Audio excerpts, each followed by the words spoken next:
amenituma Mheshimiwa Rais niwahakikishie wanaPeramiho kwamba Mheshimiwa Jenista alikuwa kiungo wa wanaPeramiho pamoja na serikali, na Mheshimiwa Rais amenituma niwahakikishie kuwa serikali itaendelea kushirikiana na wanaPeramiho kama ambavyo ilikuwa inafanya.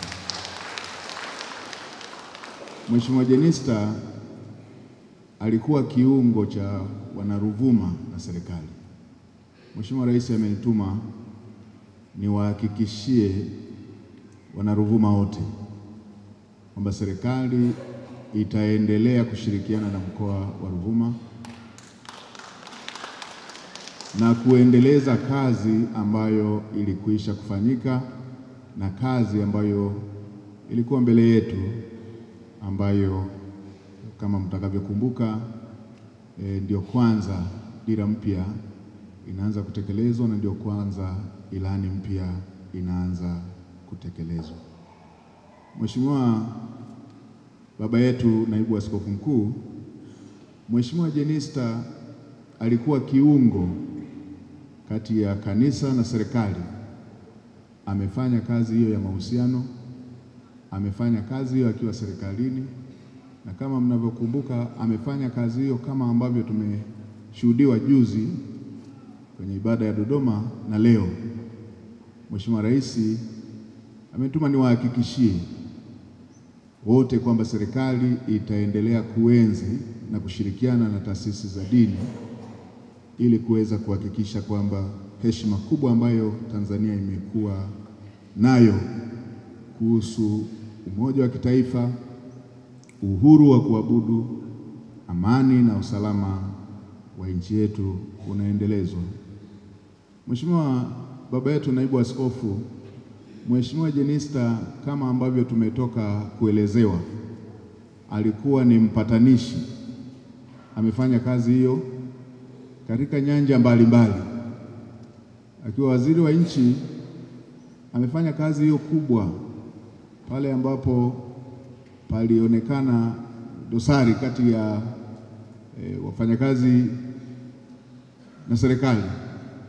Mheshimiwa Jenista alifanya kazi hiyo, na hadi leo serikali pamoja na wafanyakazi na watumishi wa umma wana ushirikiano mkubwa. Mheshimiwa Jenista alifanya kazi hiyo pia kuweka umoja na ushirikiano kati ya sekta binafsi pamoja na serikali, na jambo hilo alilifanya kwa uadilifu na kwa jitihada kubwa.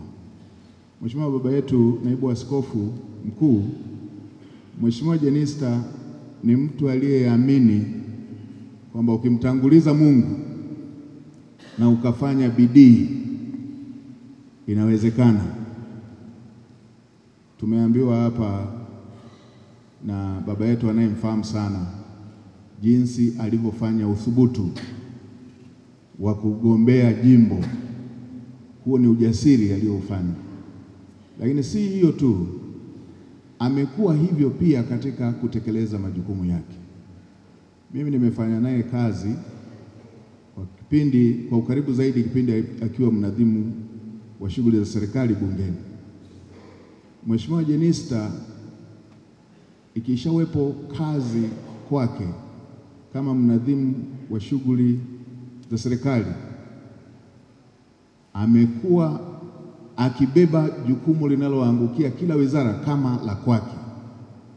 Sio tu mratibu, anabeba kama la kwake, kwa sababu alikuwa anaamini katika mafanikio, na hiyo ndiyo iliyompa sifa ile ambayo nilisikia juzi Dodoma ya kuitwa kiraka, kwamba nafasi yeyote ya wizara yeyote aliyopewa aliimudu kama sekta yake ya ubobevu. Alifanya hivyo akiwa Chief Whip, alifanya hivyo alipokuwa waziri wa utumishi wa umma, na alifanya hivyo hata alipokwenda kwenye sekta ya kitaalamu kama waziri wa afya. Sisi kama serikali tutaendelea kuyaenzi maono yake Katika nafasi yake alipokuwa waziri wa afya, kuna mambo mengi ambayo aliyasimamia ambayo sasa yanaangukia katika utekelezaji wa dira mpya pamoja na ilani ya uchaguzi mpya.